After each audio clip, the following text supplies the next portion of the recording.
Ein weiterer wichtiger Grund, warum Fleisch essen nicht gesund ist, besteht darin, dass Un autre aspect important vient renforcer les méfaits de la consommation de viande pour la santé. Il s'agit de l'emploi massif d'antibiotiques dans l'élevage industriel. L'élevage industriel ne pourrait subsister sans l'utilisation de ces antibiotiques. Or, cet apport d'antibiotiques dans le corps humain, au travers de la consommation de viande, rend désormais beaucoup plus difficile le traitement de certaines maladies infectieuses. En 1999, le journal New England Journal of Medicine a consacré 2 articles au traitement des salmonelles et des infections campylobactériennes pour montrer comment celles-ci étaient devenues désormais résistantes aux antibiotiques. Toutes les substances qui polluent l'environnement, dioxines, furanes et autres pesticides, ont tendance à se concentrer dans les tissus adipeux des animaux.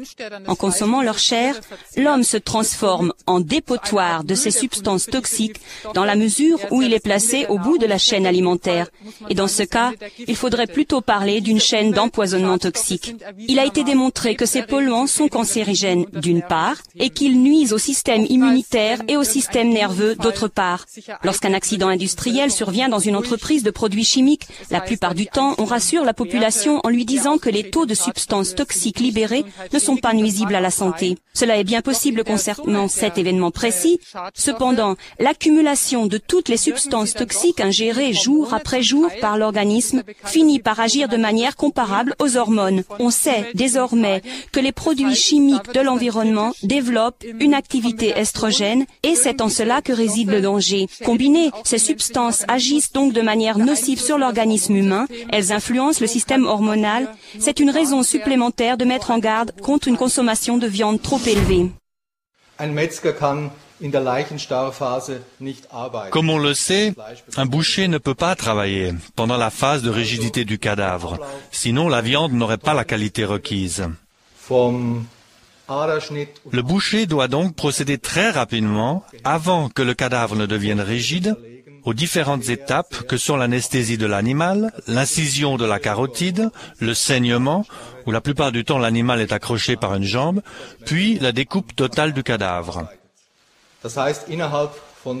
À l'abattoir, c'est donc en quelques minutes seulement que l'animal passe de l'état vivant à l'anesthésie, à l'incision de la carotide, puis au saignement et à la découpe complète du corps. La viande est encore chaude. C'est ce qu'on appelle l'abattage à chaud, qui est particulièrement apprécié parce qu'il rend la viande plus tendre. Was auch bekannt ist durch Untersuchungen der Universität Cambridge in Großbritannien, dass Des recherches menées à l'université de Cambridge en Angleterre ont montré que la viande crée de l'hydrogène sulfuré dans l'organisme, ce qui favorise les infections intestinales telles que la colite ulcéreuse.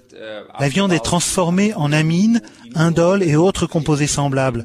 Ce sont en fait des toxines provenant de la décomposition d'un cadavre.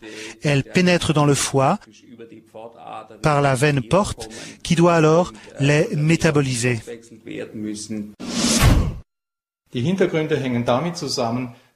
En fait, la viande n'a pas de goût en soi.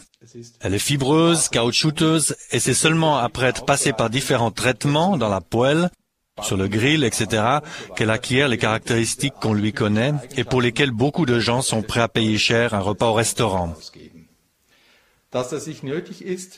Pourtant, il existe des produits de substitution à la viande, qui sont la preuve que celle-ci n'est pas indispensable pour bien manger.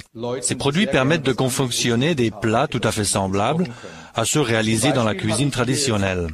Je vous propose de nous pencher plus concrètement sur la fabrication de l'un de ces produits. En pétrissant la pâte de blé que voici, j'en ai extrait la protéine. Pour ce faire, il convient simplement de pétrir cette pâte sous l'eau courante, ce qui en évacue l'amidon, ne conservant que la protéine de blé. Il ne reste plus qu'à y incorporer des épices et une matière grasse à base végétale, puis à cuire le tout pour obtenir un délicieux pâté de viande végétale, dont l'apparence et la consistance ressemblent de près à celle de la viande animale. Je vais maintenant cuisiner une autre préparation, afin que vous puissiez constater par vous-même que cela n'a rien de compliqué. Quand on voit à quel point ils sont simples à cuisiner, on s'étonne que de tels produits ne soient pas plus répandus. Ces dés que nous venons de découper peuvent être utilisés comme de la viande. Par exemple, revenu à la poêle avec des oignons, du poivre et du sel, ce que nous allons faire maintenant.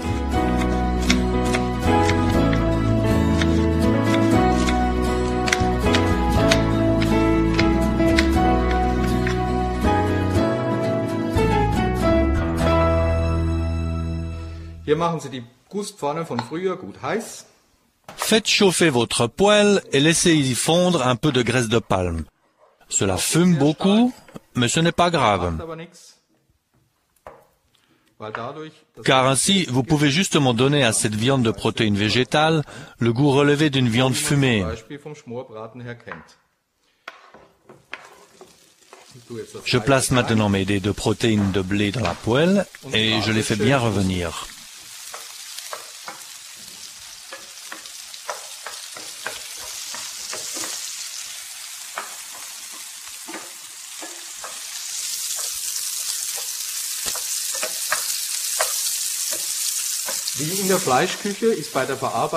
De même que pour la viande, veillez à ce que les pores de la chair végétale soient bien refermés par une bonne croûte.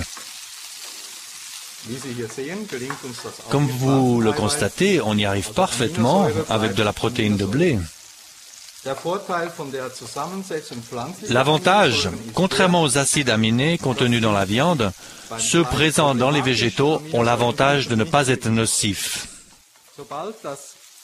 Dès qu'une croûte commence à se former autour des morceaux de protéines de blé, ajoutez tranches d'oignon et petits morceaux de poivron et faites revenir le tout à feu élevé. Ainsi, les substances délicieuses libérées par les oignons et les poivrons sautés pénètrent dans les dés de protéines de blé.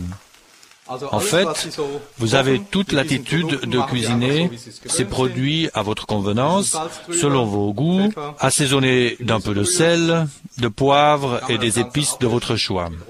Vous pouvez y ajouter un peu de